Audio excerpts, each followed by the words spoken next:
Now this one's coming at you hot and heavy, and I should say cold, extremely cold, but we have a really cool opportunity coming this week. I'm filming this on December 9th. We just had a buck chasing some does last night. My son-in-law Joe was able to shoot. I was sitting right next to him.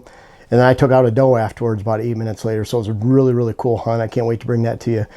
But this is the second rut. There is a second rut, and this cold front is happening right now. And when those two collide, then man, it is just full of opportunity. And what's interesting, just talk about the second rut. The second rut is when you're watching pen deer, where the ratio is 1-to-1 and all your does come in at the same time, you might not have much of a second rut. When you're watching a normal herd, on average, about the worst it can be, doing the math because of fawn recruitment and 50% of those being bucks, then at worst it can be about 3.2 to 1 as far as does to bucks. But even at 2 does for every buck, bucks are usually with the doe and breeding for 2 to 4 days. They can only breed 2 to 4 in the primary rut. And what it shows is that there's a lot of times where if a lot of does are coming into heat at one time, and it doesn't have to be all of them. In fact, it doesn't even have to be 50%. It could be 1/3 or a similar timing. Then those bucks are locked up with does. They call that the rut lockdown right at the beginning of the rut. And when that happens, there's going to be some does that get missed. On top of that, fawns. Fawns come in about a month later. They coo off their mother. And so a lot of times those fawns will come into heat about a month later. And so it's a really good rut opportunity. It's biological. Many of the top scientists believe that. And it depends on some of the states. Some of the wildlife biologists to kind of just swallow the Kool-Aid of whatever their state is. And they'll just take an average of all of them. But you really will look at, if you break it down, there'll be a cluster, a big, 70%, 80% of does bred here, and then 20, 30% here, and then 5, 10 over here. And so you could actually have a rut in early January. You've seen that. Rubs, scrapes, rutting, chasing happening at that time. And again, those are just missed deer that are coming in. What that creates for you is opportunity. It creates opportunity to not only take advantage of great afternoon movement to food, but even a little morning hunting. So I'm looking at this drop coming up right here and what it's going to do for deer, putting them on their feet and making them have to feed to stay alive. And I'm looking at numbers today. We have a high of 47 on Monday, Tuesday 28, Wednesday 24, Thursday 11. That's an incredible drop today to tomorrow, 47 to 28. That's king of drops, almost 20 degrees. But when you're talking about it dropping another 17 degrees, so we're looking at a 36 degree temperature drop from Monday to Thursday. That's about as incredible as it gets. Food is king. Food is king all year. But when it comes to this time of year and bucks are recovering from the first rut, they're trying to put fat on, and every deer in the area is going to food. But it's not just that. Someone could say, yeah, well, that's key. Deer need food this time of year. There's not a lot of food to go around. Even our hay fields around here, all yellow, frosted out, stemmy. They're not as attractive or nutritious. All the food plots, most people don't have enough, or they've overpressured them. So even if you have food, but you overpressure it, that's not a good food source. So there's not a lot of unpressured, good quality food sources standing. If you're in ag land, then a lot of the fields around here, all our cornfields are plowed. So there's really not much left. Public land, this is the time where they're really hitting those clear cuts. They're hitting that young herbaceous growth, woody regen growth. And those fawns now are at a point where they can actually eat woody browse.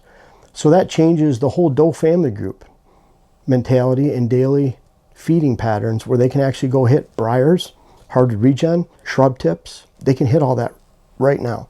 So you're really focusing on that diversity on public land that those deer might not have been in September, October, November. They're really changing now in December. AM bedding gives you that opportunity. You get in an AM bedding source, and Dylan and I were hunting muzzleloader, expecting this a few years ago. We had a really nice buck come right into our lap. It was awesome. Rutting, chasing a doe. In fact, after I shot him, he came through 45 seconds later, wobbling, still on the doe's trail. Pretty crazy. And he was going down. I think Dylan was telling me he was going down, but I shot him again to make sure that he stayed down. It was pretty exciting because by then he was 10 feet from the tree. So he just wouldn't give up on that doe. And he just had that in his head. And it's a very strong, powerful urge, and they actually revisit that urge about a month later from that peak of rut, and that's happening right now. So it gives you that opportunity. And in the morning hours, until this time, those bucks are sitting there conserving energy, and they just want to put fat on and eat and replenish the 20-25% body weight loss that they had during the rut. They're replenishing that, but boy, when it comes to the rut time, you can all of a sudden start opening up your morning stand hunting.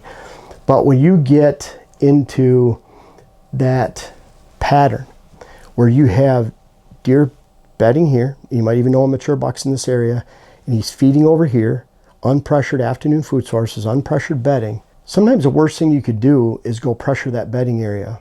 So if you have ways in and out without spooking the deer around the food source and in those patterns in between, and you can hunt with your downwind blocked, a cliff, a field, an open hardwoods where you know deer aren't going, and you can get out without spooking the deer that are bedded, and you can get in without spooking them when they're bedded there to begin with. The second rut is outstanding because you might have a buck a mile away at daybreak, but he's coming into his bedding area and you're sneaking in. Afternoon is really predictable. So if you know that buck is hitting that food source every afternoon and you're letting that pattern repeat, you can mess it up by going in the morning. So just be careful. Not to say you don't morning hunt this time of year and take part of that rutting action. Watch your trail cameras. It's really easy to see this taking place. They start hitting the mock scrapes. We had bucks hitting mock scrapes yesterday. You start seeing new bucks show up. You start seeing a lot of movement that you did during the rut. You can just see it. We watch 2 states here, and we're not hunting fenced properties. We're hunting natural movement, and what you start to see is that second rut action. Just watch your trail cameras. And that's why I mentioned those random monster buck time. This is the time where that random buck comes from somewhere else and he shows up in a food source. I just talked to Dylan. The last 2 days of Wisconsin muzzleloader, I'm going to go sit and I'm going to watch our food source and see what shows up. Could be a random monster, and I want to be there when he does. And you can bet I'll be sitting where Jen shot her monster target buck during gun season. I'll be sitting in that same spot, watching that field with my muzzleloader and enjoying the sit. Because this is a time where a monster comes into an unpressured food source from a distance because he doesn't have anywhere else to go. And those monster bucks are the ones that do move for that food source, not so much the does. They get pushed around a little bit. They're happy with partial good food, where those mature bucks are willing to put the miles in to find that good food source, especially that's unpressured, and really hang out. And it's interesting, someone said, well, I want that army of does there on my land because that brings in, I shot a random buck last week I'd never seen before. He came in because those does were there. You got to look at it differently. The reason he wasn't there in the first place is because there was too many does. He set up residence somewhere else because you had too many does. He didn't live on your land in October, November because you had too many does. You have to think about it. If that buck was living on my land, which is how I like to manage in October and November, he wouldn't have been over to that land because we would have had an 80% chance. And this is throughout the decades, we shoot our target bucks to the tune of 80%. He would have already been dead and you would have never seen him. So the trick is have that late season food, unpressured, late season cover. Don't have an army of does that you built during the summertime. Great herds aren't built during the summertime, they're built during the fall. If you have too many deer during the summer in the form of does and fawns, they'll stick around. They'll take up space. You want to be waiting on that random monster because that's your only time of the year to hunt during the rut or late season. Instead, have a good herd, take advantage of it. Now you've already shot a couple target bucks. It's time for a random monster to move in from somewhere else. Who knows how far? It might seem contradictory, but he wasn't there in the first place because he set up shop somewhere else. You already had target bucks you've already taken out. You created a hole, and it creates a perfect opportunity for a second rut sit alert. Take advantage of this weather. Deer have to survive. When temperatures are dropping, they have to consume more energy to stay alive. When those temperatures are dropping drastically, that means big winds, big conditions. It's stressful.